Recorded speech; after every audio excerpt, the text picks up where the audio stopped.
mini episode here for you. It is one of my favorite times of day, chai time. So I'm going to show you how to make chai. Masala chai is a wonderful, delicious, spicy tea that actually has many health benefits as well. It's a wonderful way to get a lot of digestive, calming and boosting, circulation boosting, antioxidant spices in a tasty, spicy, sweet cup. And it's also not that hard to make, too. So right now what I've got is I've just got a small pot, and basically what do you need to make your chai? You need some water. I like to use filtered water. Some black tea. I'll show you the kind I use. Some milk, something kind of creamy, whether it's a full fat dairy milk or the full fat Oatly works as well, or whatever kind of milk you like to use. But it's better if it has a little creaminess to it, and some spices as well, which I'll talk you through, and then something to sweeten.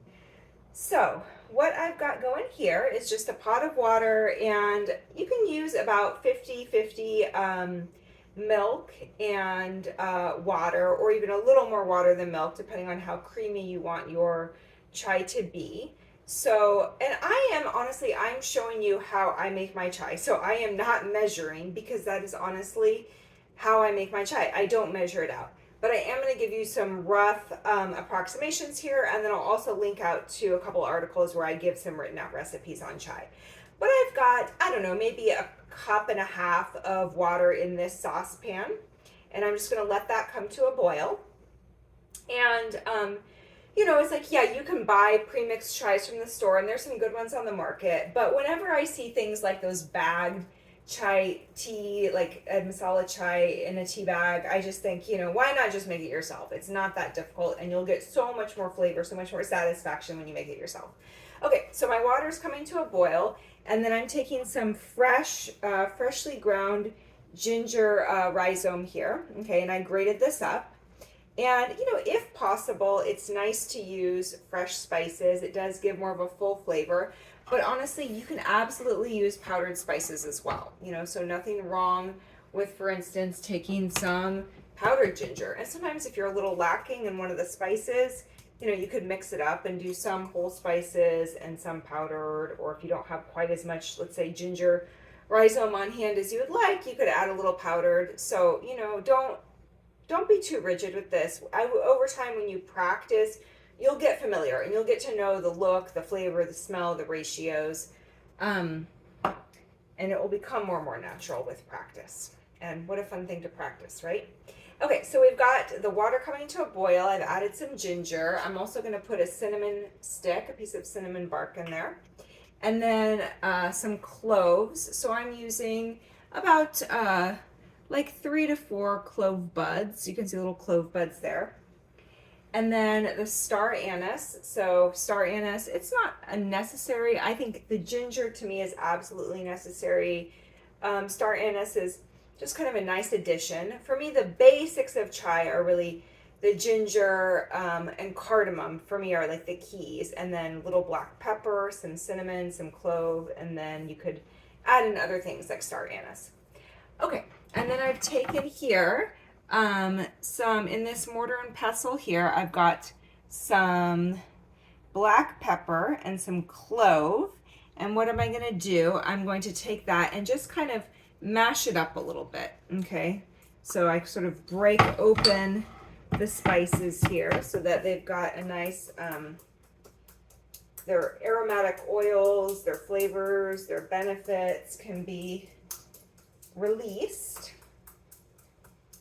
and that goes in to the pot here.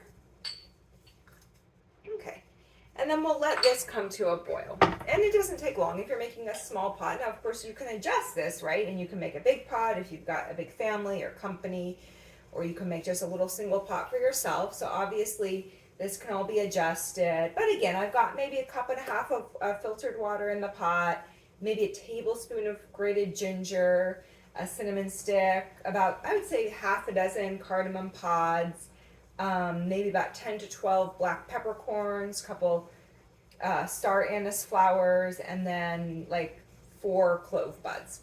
Okay, so that's coming to a nice boil there.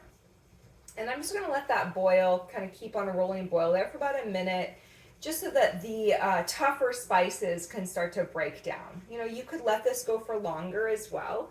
So I'm going to turn it down to low, and I'm going to cover it up so those aromatic oils stay in our mixture here. And you know, like I said, you could definitely let this with the spices just kind of decoct and cook down for longer to make a stronger spice mixture. But I honestly find if I'm using good quality fresh spices, if they're freshly ground, that it doesn't need to cook down for that long. So we'll let this go for a minute or so, and then while that's going, I want to talk to you about the type of tea I like to use. So I am using what is called a CTC Assam, and the brand here is Badam. It comes from India. I am not endorsing any particular brand, but this is the brand I happen to buy, and I don't necessarily promote buying things on Amazon, but to be honest, that's where I purchased this because it is fairly easy to find there and it gets delivered quickly. If you've got a local tea shop in town or an Indian market, you may be able to find the CTC Assam there. And I'll show you what I like about this tea. What I like about it is that it's really the preferred tea for making chai. It is not a high quality tea. It's honestly, I think, a fairly cheap tea, lower graded tea. But what you'll find is that it's a very finely ground black powder. And this kind of more fine powder, it gives the chai a more full flavor than, say, like using a loose leaf tea that may be even of higher quality. So I'm going to go ahead and add that in now.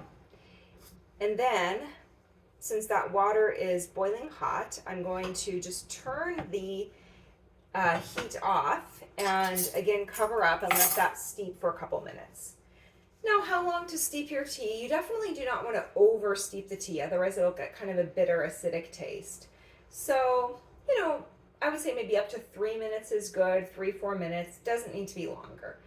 So we'll just let that steep for a bit. And so yeah, other options for the black tea. So the CTC Assam I think is the ideal. Again, you can order it online. You can find it in specialty tea shops. Sometimes Indian markets carry it. If you don't have that available, you could use just a nice loose leaf black tea. Or honestly, even, you know, I'll show you these like kind of more British style tea bags, like just a really strong black tea bag. Honestly works really well too. This is Louisiane is the brand. Again, I'm not here to endorse any particular brands. I'm just showing another option. Okay, so we're letting that steep. I'm going to go a little quicker today. You know, normally I'd let that steep another minute or two, but just because I know I've got you online here and because I know this will be fine, I'm going to go ahead and add the milk. And so I added a tablespoon of the black tea, and you know, I'm making maybe like 2 cups of chai. You know, so if you're making a bigger pot, maybe you want to add 2-3 tablespoons. If you're making a, you know, huge, I don't know, party-sized chai pot, you would adjust and use more. And then from here, I'm going to add my milk. So I'm going to use almost as much milk as I did water, maybe slightly less. So I think the Oatly actually holds up really well. The full fat is what I prefer, but I just happen to have the regular one on hand, and this will be fine. So I'll show you what this looks like, because honestly, I think you really get the hang of making chai best by understanding the look and the aroma, sort of when it's going well, when it's going correctly. So let's just take a look here, and you can see I have now added the milk, okay, and you can see the spices in there. So you can see it's a nice, like, kind of, I don't know, latte color, I guess you would say. And then we're going to bring that to almost a boil. Now I say almost a boil because you actually want to be very careful not to let that milk fully boil. So if the milk fully boils, it'll boil over and you're going to have a big fat mess on your hands. I have done it many times. It's not the end of the world. but it does kind of, it's kind of a bummer to clean up, and your chai will still be drinkable, but it's not the same. So we're gonna let that come just to the edge of boiling, and you can give it a little stir. I'm looking for my ladle. Where is my ladle? Here's my ladle.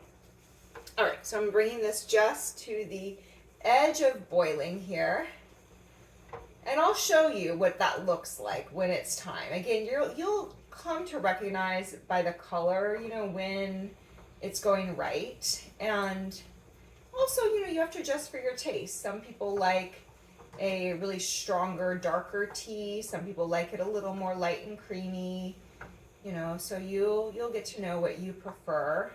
But honestly, I mean, if you have good spices, a decent strong black tea, a milk that holds up like a dairy milk or the Oatly, it's hard to go wrong, really. It's hard to go wrong. You can't mess it up that much.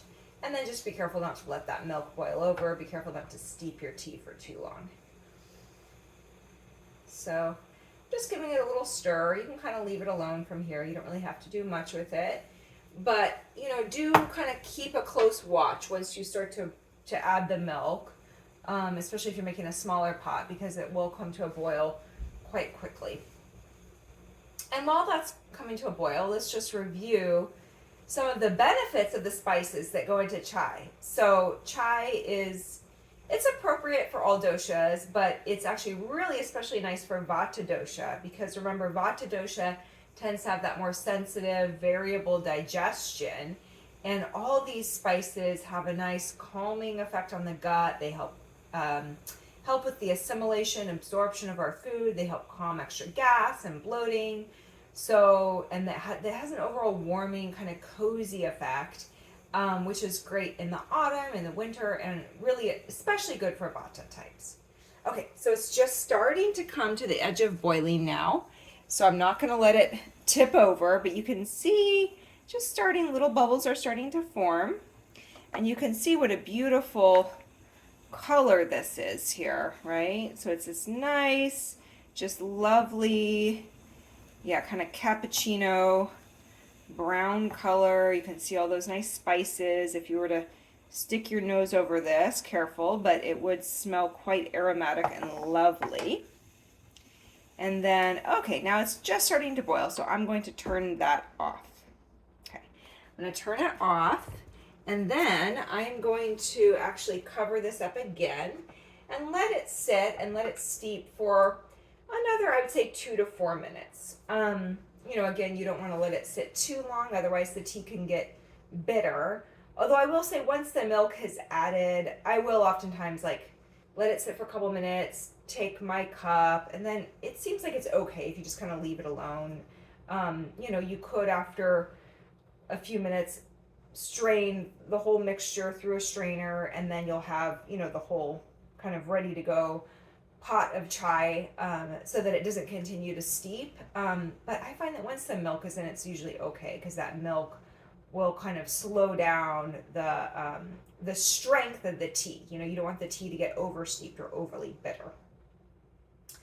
So once this has had a little bit of time to steep, then you are on your way. Basically, all you need to do is get a strainer of some sort, a mug, and then a little sweetener. I also like to sometimes just add a little dash of cardamom to my chai. So, you could just grab your mug of choice and your strainer here. So I've got a little travel mug. Hey, that works. You can take it on the go with you. And then I like to actually use maple syrup to sweeten my chai, but you can use whatever sweetener you like to use. A little sugar is fine. I mean, if you're avoiding sugar, that's okay. You don't have to sweeten your chai, but it is more tasty with a little something sweet. Stevia does work as well. And the other thing is, if you're avoiding caffeine, you can obviously use a decaf black tea. So you can see I'm just using my ladle, and I'm going to strain this through. And you can use a decaf black tea, or you could use tulsi leaves. Or you could even just make a spiced milk and leave out the tea altogether, like if you wanted to do this as sort of a cozy evening beverage, that would obviously be an option. All right, so I'm getting this strained through. This looks and smells absolutely lovely. Yes, that's just about right. And then from here, I will add, you can just see the color there. I'm just going to show you again because that's kind of what you're looking for, right? And then from here, you can just add a little sweetener to taste and a little dash of cardamom. Let it cool to drinking temperature, and there you go, fresh made chai. Voila. Thank you for tuning in and enjoy. Let me know how your chai experiments go.